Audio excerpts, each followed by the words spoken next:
¿Qué tal, familia? Reciban un saludo y un abrazo muy caluroso desde la ciudad de Monterrey. Es un gozo enorme el poder estar juntos el día de hoy alrededor de la palabra de Dios. Y me gustaría, bueno, continuar con esta serie titulada No temas. Y el día de hoy vamos a estudiar Filipenses 4, versos 4 al 9, que nos invita a regocijarnos en el Señor. Así que me gustaría leer simplemente esta porción, después de esto orar e ir poco a poco descubriendo lo que Dios tiene para nosotros esta noche. Dice así, Filipenses 4, versos 4 al 9. Regocijaos en el Señor siempre. Otra vez digo, regocijaos. Vuestra diligencia sea conocida de todos los hombres. El Señor está cerca. Por nada estéis afanosos, sino sean conocidas vuestras peticiones delante de Dios en toda oración y ruego con acción de gracias. Y la paz de Dios, que sobrepasa todo entendimiento, guardará vuestros corazones y vuestros pensamientos en Cristo Jesús. Por lo demás, hermanos, todo lo que es verdadero, todo lo honesto, todo lo justo, todo lo puro, todo lo amable, todo lo que es de buen nombre, si hay virtud alguna, si algo digno de alabanza, en esto pensad. Lo que aprendisteis y recibisteis y oísteis y visteis en mí, esto haced, y el Dios de paz estará con vosotros. Padre Celestial, gracias por la verdad de tu palabra, que siempre nos lleva a un suelo firme y a una esperanza tan firme, Señor, como esa ancla que guarda nuestras almas en medio de las tempestades. Hoy deseamos recibir consuelo y paz de parte de ti, Señor. Así que te pedimos que hagas esto a través de tu palabra y lo pedimos en el buen nombre de Cristo Jesús. Amén. Bien, es importante considerar el contexto de este versículo. Justamente este versículo se encuentra en el final de una carta en la que Pablo ha estado constantemente invitando a los creyentes a gozarse en el Señor. Y es importante recordar que Pablo no está escribiendo esto desde la comodidad, ni siquiera desde la prosperidad, la abundancia. Pablo está escribiendo esto desde el sufrimiento. Pablo está escribiéndole a esta iglesia en Filipos, y es una iglesia que Pablo fundó durante su segundo viaje misionero. Esto lo puedes ver en Hechos capítulo 16. Es un relato fantástico de cómo Pablo, en medio de oposición, en medio de golpizas y sufrimiento terrible, Pablo predicó el evangelio y muchos creyeron en él. Ahora, Pablo está escribiendo esta carta desde Roma en una prisión, y es muy probable que muchos de los privilegios que se le concedieron al principio le hayan sido retirados. Recordemos que Pablo comenzó este tiempo de confinamiento bajo lo que podríamos llamar arresto domiciliario. Bueno, es muy probable que para este punto Pablo ya no tuviera muchos de esos privilegios que tenía al principio. ¿Y a quién le está escribiendo? Es muy interesante. Le está escribiendo a una iglesia unida pese a la diversidad social que la conforma. Y eso habla muy fuerte a mi corazón el día de hoy, porque creo que si hay un momento en la historia en el que hemos estado divididos, es el día de hoy. El día de hoy vemos muchísima división en muchos sentidos: político, espiritual, religioso, ideológico, económico, ¿no? Y es interesante cómo esta iglesia, que estaba conformada, recuerda sus inicios, ¿no? Estaba conformada por una vendedora de púrpura que seguramente tenía mucha capacidad económica, una esclava poseída por un espíritu inmundo, ¿no? Y un carcelero romano, que sería la clase media. Entonces tenemos gente de clase alta, de clase media, de clase baja, una esclava, y pese a esas diferencias, Esta iglesia está unida, pero además es una iglesia generosa pese a su pobreza. Recordemos que en la segunda carta de Pablo a los Corintios, en el capítulo 8, Pablo nos habla de la profunda pobreza de las iglesias en Macedonia, y la principal ciudad de Macedonia es precisamente Filipos. Entonces, en conclusión, esta carta es la carta de un pastor que sufre a una iglesia que también sufre y los llama a gozarse en el Señor junto con Él, pese a la distancia, pese al confinamiento, pese al sufrimiento y a la soledad. Y no puedo evitar ver las similitudes entre este autor y su audiencia y nosotros y su servidor y mi audiencia. En estos días en los que muchos nos hemos visto forzados a confinarnos a casa, ¿no? Y nos hemos visto privados de la dulce comunión con la iglesia, esta es una carta importante para nosotros. Y tal vez en días como estos es difícil encontrar el gozo. Bueno, Pablo nos enseña en esta carta, no solo nos enseña el mandamiento, gozarnos en el Señor, nos enseña cómo hacerlo. Pero antes de ir considerando estas cosas, observa el mandato de Pablo. El mandato de Pablo es muy sencillo: regocijaos en el Señor. Pero también es un mandato vigente: regocijaos en el Señor siempre. O sea que esto aplica para nosotros el día de hoy. Pero además este es un mandato importante. Pablo dice: otra vez os digo, regocijaos. Bueno, la pregunta es ¿cómo? Nosotros que hemos creído en el Señor, seamos francos, situaciones menos graves que las que estamos enfrentando el día de hoy nos roban el gozo muy fácilmente, ¿no? Y muchas veces nos encontramos en esta situación en la que hemos perdido el gozo. Sabemos que el gozo está en Jesús, pero la pregunta es ¿cómo podemos experimentar gozo en Él? Bien, yo puedo ver en esta porción que Pablo nos enseña 3 cosas que nosotros sí podemos hacer para experimentar gozo en Jesús.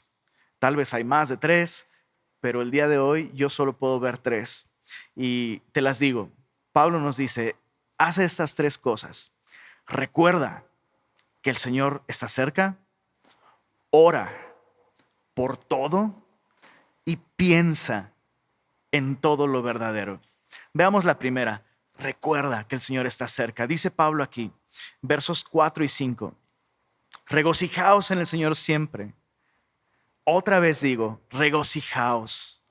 Vuestra gentileza sea conocida de todos los hombres. El Señor está cerca. Me gusta cómo lo traduce la Nueva Traducción Viviente. La Nueva Traducción Viviente dice, recuerden que el Señor vuelve pronto. Y es algo que nosotros necesitamos recordar, ¿no? En medio de los afanes y las preocupaciones del día a día, olvidamos que el Señor vuelve. Y peor aún, olvidamos que el Señor vuelve pronto. Y estaba meditando en esto. ¿Sabes? Es como cuando vas a tener un bebé. La ilusión y el gozo y la alegría que uno experimenta cuando sabe que va a tener un bebé, de pronto pueden convertirse en afán y en ansiedad, especialmente cuando se acerca el día, ¿no? Y luego comienzan las contracciones, ¿no? Y la adrenalina y la preocupación y la incertidumbre. Y sabes, si olvidas que lo que estás esperando es una persona, lo que es motivo de gozo puede volverse un motivo de ansiedad. Y sucede lo mismo con el regreso del Señor. Sabes, nosotros no estamos esperando el fin del mundo. No estamos esperando tampoco un cambio de circunstancias. Y no me malentiendas. Espero que pronto se desarrolle una vacuna para este virus. Espero que pronto todos podamos vernos normalmente, abrazarnos.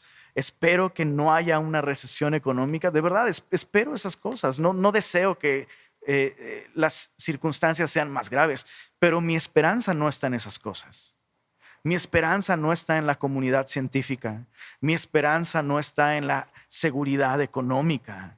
Yo espero no un cambio de circunstancias, espero a una persona. Y, ¿sabes? Jesús, cuando vuelva, va a traer un cambio de circunstancias también. Y va a traer cambios no solo en las circunstancias, sino un cambio universal. La Biblia habla de esto con mucho detalle.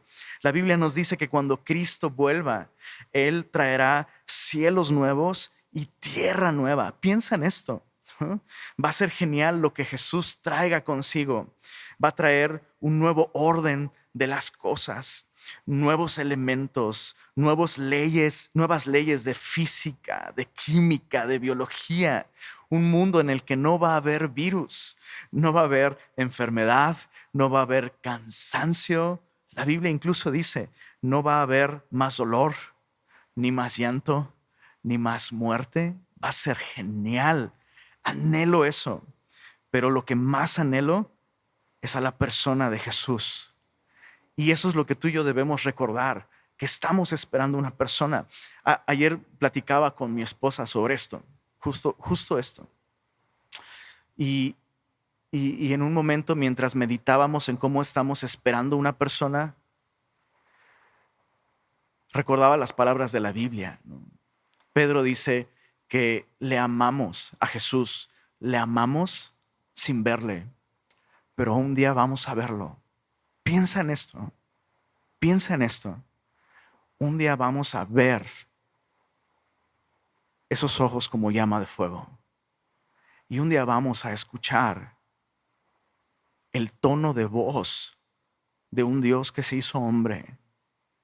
¿Qué será escuchar su voz? ¿Qué será escuchar por primera vez la voz de Jesús llamándote por tu nombre?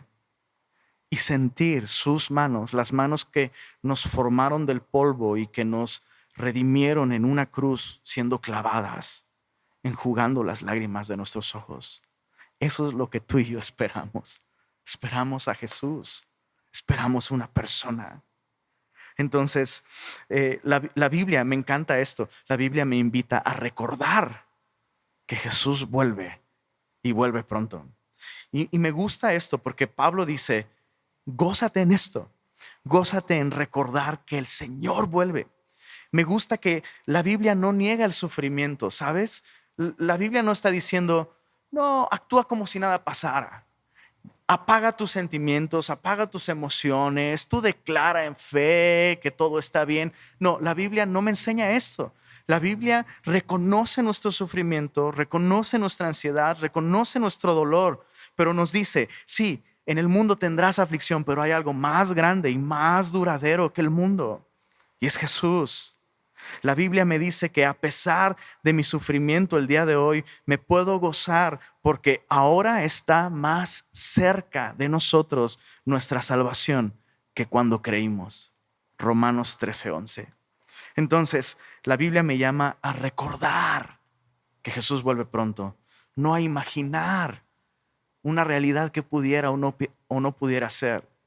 Lo que quiero decir con esto es que Dios no nos está llamando a hacer un ejercicio antiestrés. Bueno, imagina que pudiera ser que Cristo vuelva. No, la Biblia me llama a recordar algo que va a suceder en el futuro. Jesús vuelve pronto. Entonces, dejemos que el mundo diga, se acerca crisis económica. Nosotros le decimos al mundo, se acerca Cristo. Y por eso nosotros no tenemos temor del futuro, porque el futuro trae para nosotros cosas gloriosas. Como dijo Warren Wiersbe, el futuro es tu amigo si Jesucristo es tu Señor. Ahora, si tú, a pesar de estar escuchando todo esto, dices, Lenin, yo quisiera, pero, bueno, Pablo dice, otra vez te digo, regocíjate en el Señor.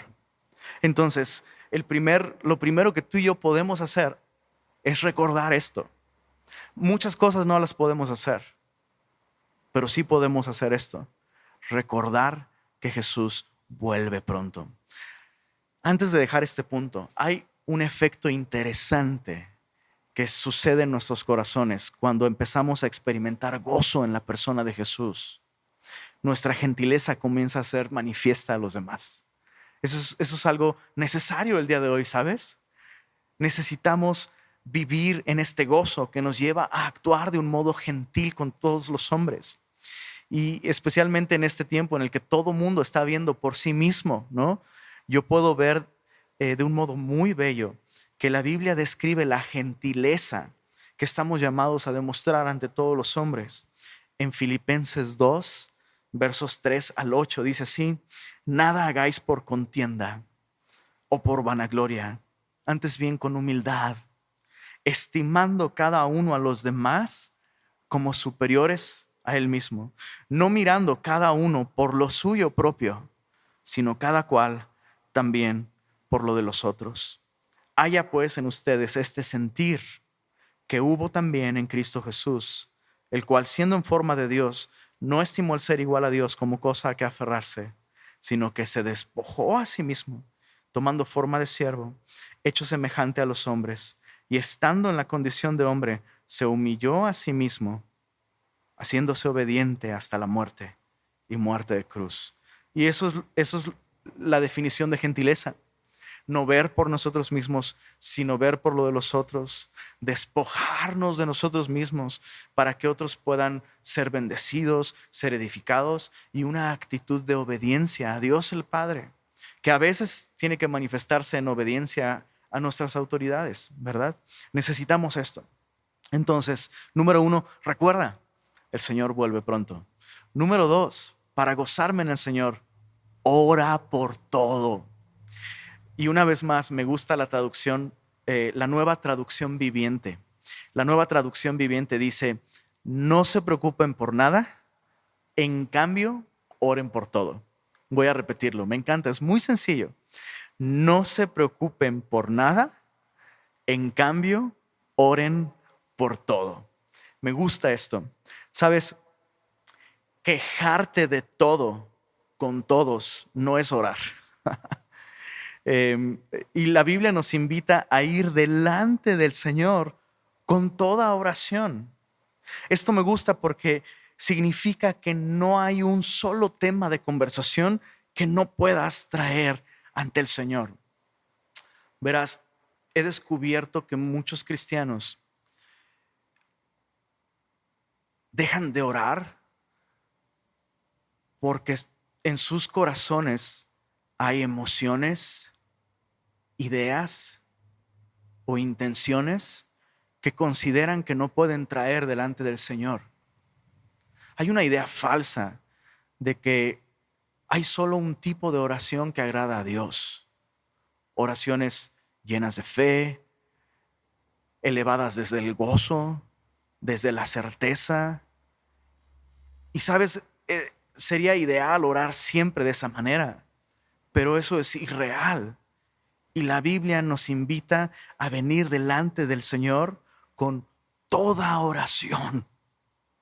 Hemos llegado a días en los que debemos recalcar que es mejor orar mal que no orar para nada. No me malentiendas, no estoy diciendo que debemos traer ante el Señor oraciones vulgares, ¿no? Oraciones blasfemas. No estoy diciendo eso, pero sí estoy diciendo que hay lugar para la honestidad en la oración. Y Dios nos invita a traer todo tipo de oración delante de Él. Oraciones alegres, sí, pero oraciones tristes también. Oraciones llenas de confianza, sí, pero oraciones llenas de temor. Oraciones llenas de confianza y oraciones llenas de dudas. Oraciones habladas y oraciones lloradas. Todas estas oraciones son aceptadas delante del Señor. De los salmos aprendemos la brutal honestidad con la que podemos venir delante de Dios. Y sabes, aún Jesús, estando en la cruz, oró preguntando: Dios mío, ¿por qué me has abandonado? He escuchado muchas veces a muchos cristianos decir: no preguntes por qué, pregunta para qué. Y debo decir que algún tiempo abracé esa convicción. En su momento Tal vez hasta me fue útil cambiar esa perspectiva. Pero cuando vengo a la Biblia, cuando veo los salmos, una y otra vez veo al hombre haciendo la pregunta inevitable: ¿por qué? Y cuando veo aún a Jesús, o sea, piensa en esto, Jesús que sabía que su vida tenía el propósito único y máximo de morir en esa cruz. Jesús que sabía lo que iba a suceder después de que Él ofreciera su vida por nuestros pecados en esa cruz. Jesús preguntó: ¿por qué? Y el día de hoy debo decir que animo a los creyentes que tienen esta pregunta en su corazón: tráela delante de Dios. Tráela delante de Dios. Sabes, es mejor hacer malas preguntas a la persona correcta, esto es Dios, que preguntas correctas a personas incorrectas. La única persona correcta a la que podemos traer nuestras preguntas es Dios. Entonces, la oración es más una cuestión de honestidad que de elocuencia. Me gusta cómo lo dice el pastor Ibert Cruz: a orar se aprende orando. Trae toda oración delante de Dios. Para terminar este punto, termino con esta cita de Juan Bunyan. En cuanto a la oración, es mejor un corazón sin palabras que palabras sin corazón. Trae tus oraciones al Señor, no importa cómo sean. ¿Tienes preguntas? Tráelas al Señor. ¿Tienes frustración? Tráela al Señor. ¿Tienes ansiedad? Tráela al Señor.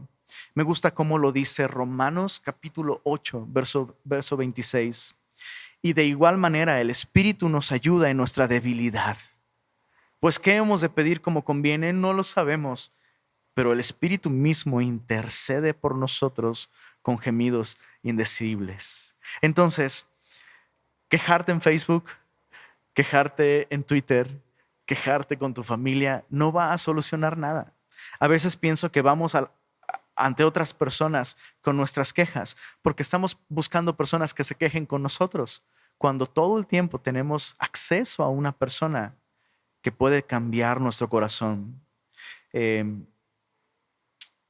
La Biblia dice que tan pronto yo traiga toda oración y acción de gracias al Señor, Dios va a guardar mi mente y mi corazón en Cristo Jesús. Entonces, ve delante del Señor no solo con todas tus oraciones, sino con todas tus peticiones.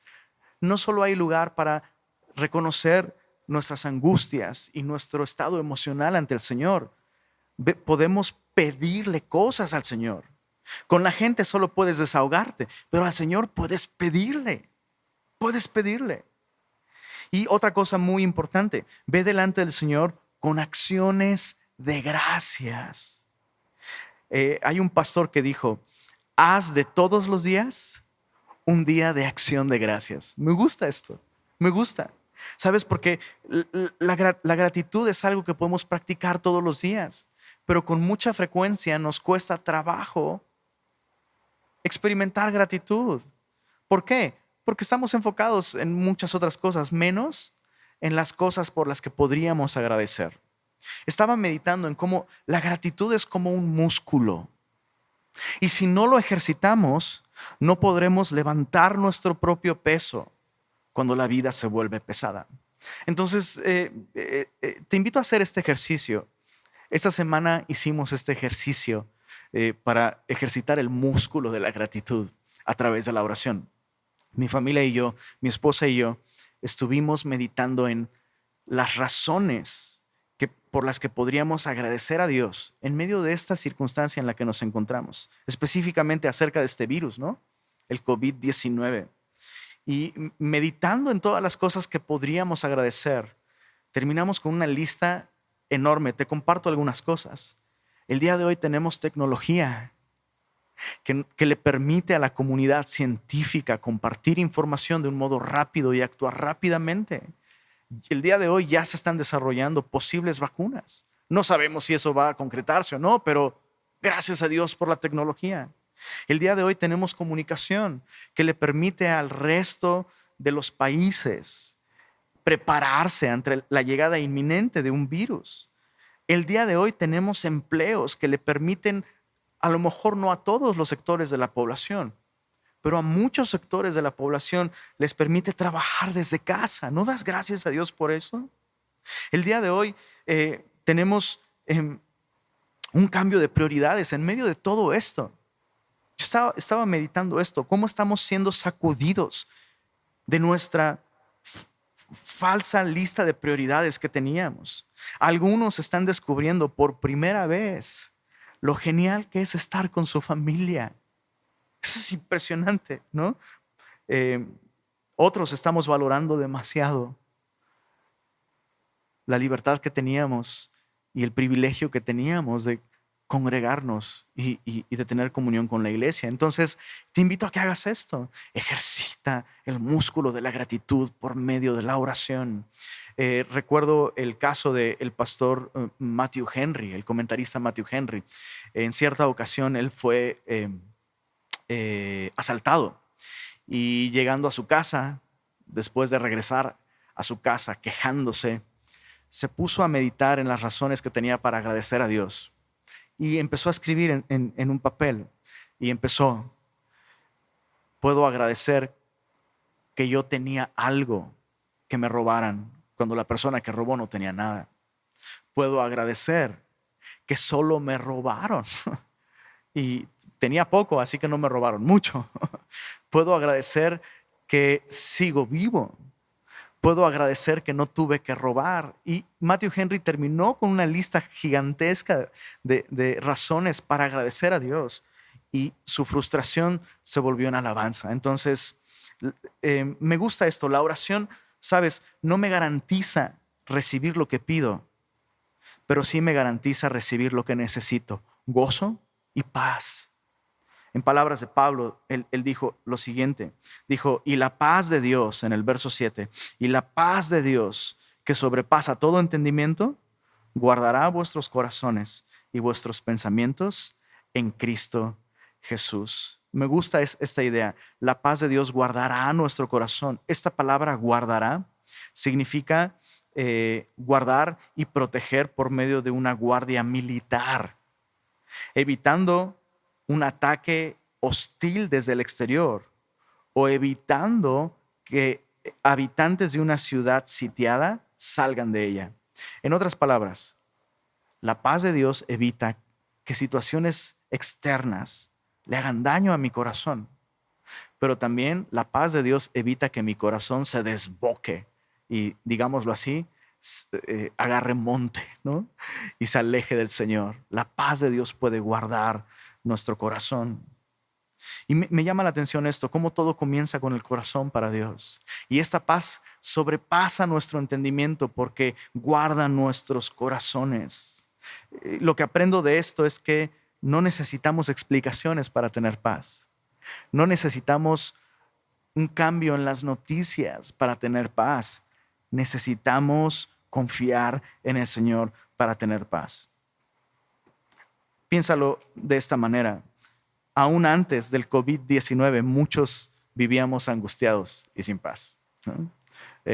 Siempre cito esta frase que es muy común en muchos, ¿no? Cuando tenemos periodos de tranquilidad y de paz y de bonanza, a veces hasta eso nos preocupa. He escuchado a personas decir: ay, todo está muy tranquilo.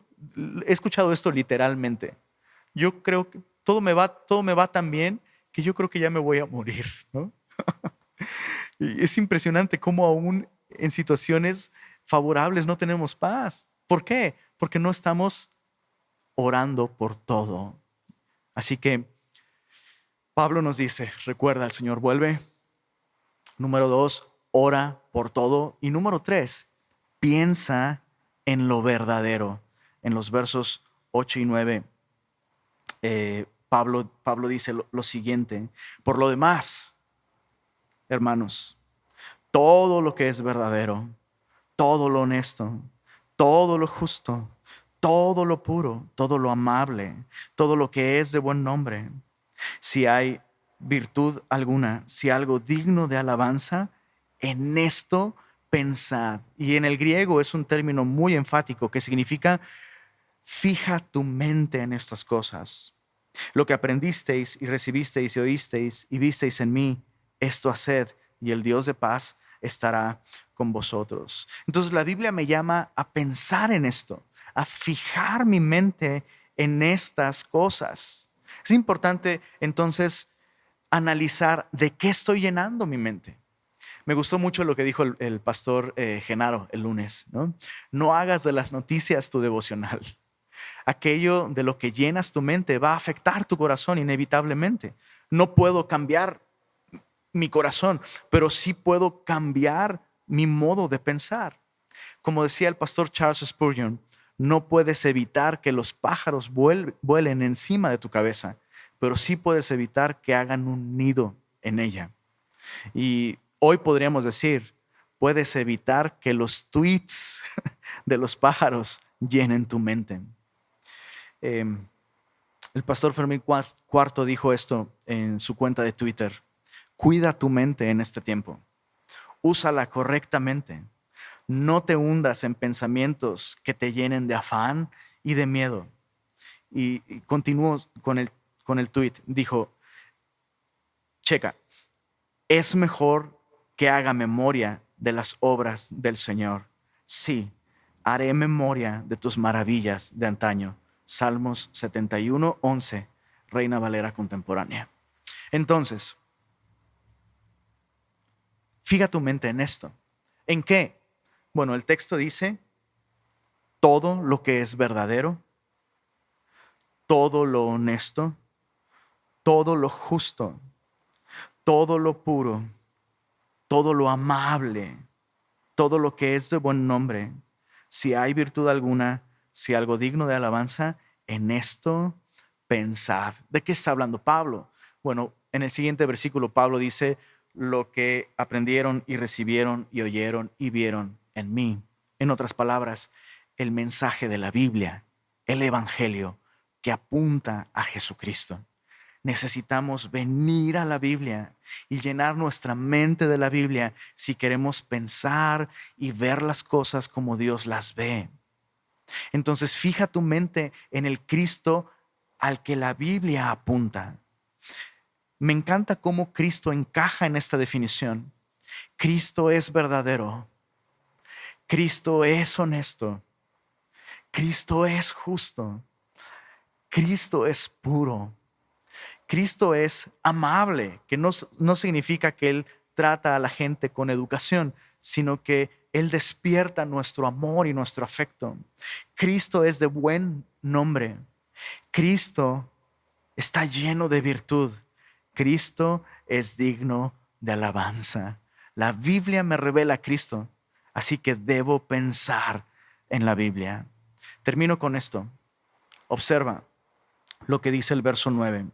Lo que aprendisteis y recibisteis y oísteis y visteis en mí, esto haced, y el Dios de paz estará con vosotros.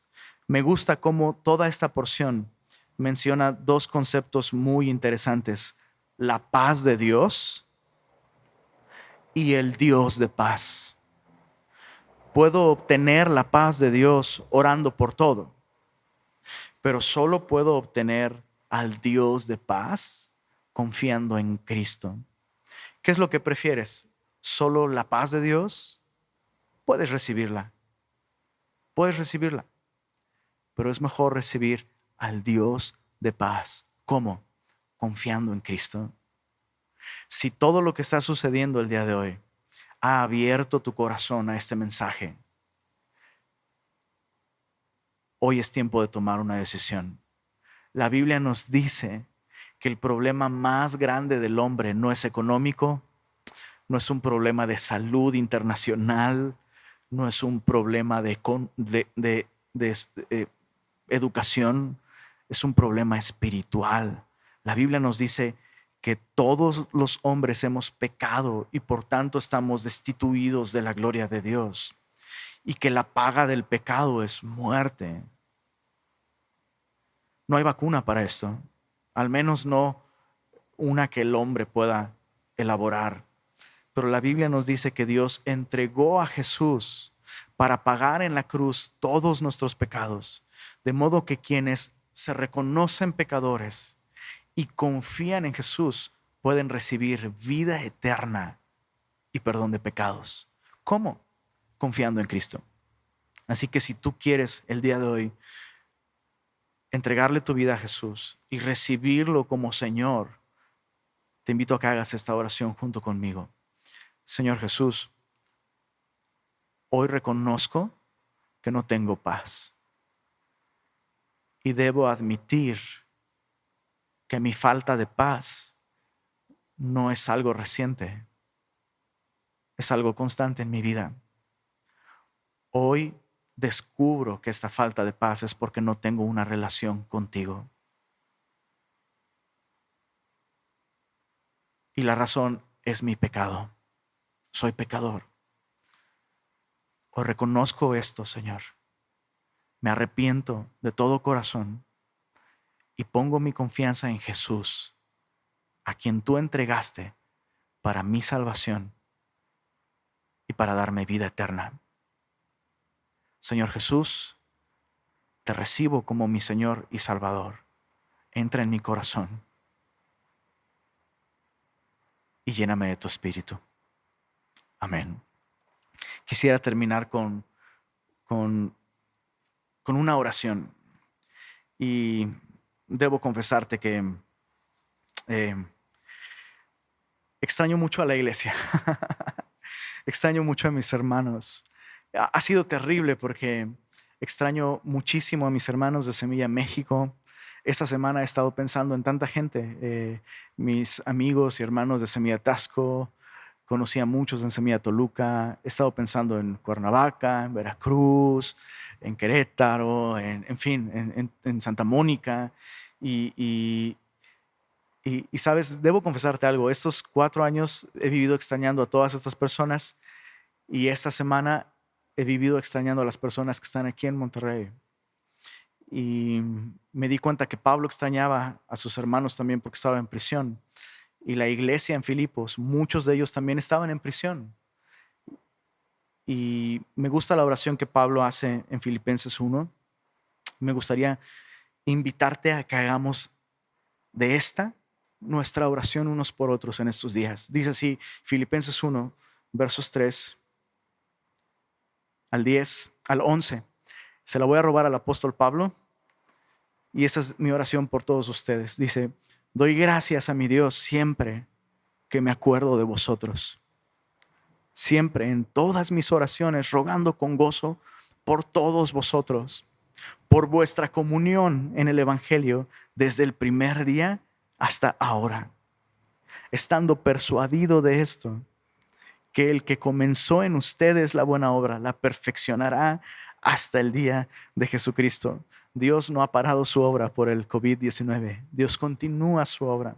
Dice, como me es justo sentir esto de todos vosotros, por cuanto os tengo en el corazón y en mis prisiones, o en mi cuarentena, podríamos decir nosotros, y en la defensa y confirmación del Evangelio, todos vosotros sois participantes conmigo de la gracia, porque Dios me es testigo de cómo os amo a todos vosotros con el entrañable amor de Jesucristo. Y esto pido en oración, que vuestro amor abunde aún más y más en ciencia y en todo conocimiento, para que aprobéis lo mejor en medio de estos días, a fin de que seáis sinceros e irreprensibles para el día de Cristo. Recuerda que Él vuelve pronto, llenos de frutos de justicia, que son por medio de Jesucristo, para gloria y alabanza de Dios. Así que, familia, con esta oración nos despedimos. Que el Señor les bendiga, que el Señor se glorifique a través de nosotros. La gente allá afuera necesita esta esperanza que tú y yo tenemos. Y recuerda, si te falta gozo, recuerda que el Señor vuelve pronto. Ora por todo y piensa en estas cosas. Que el Señor les bendiga.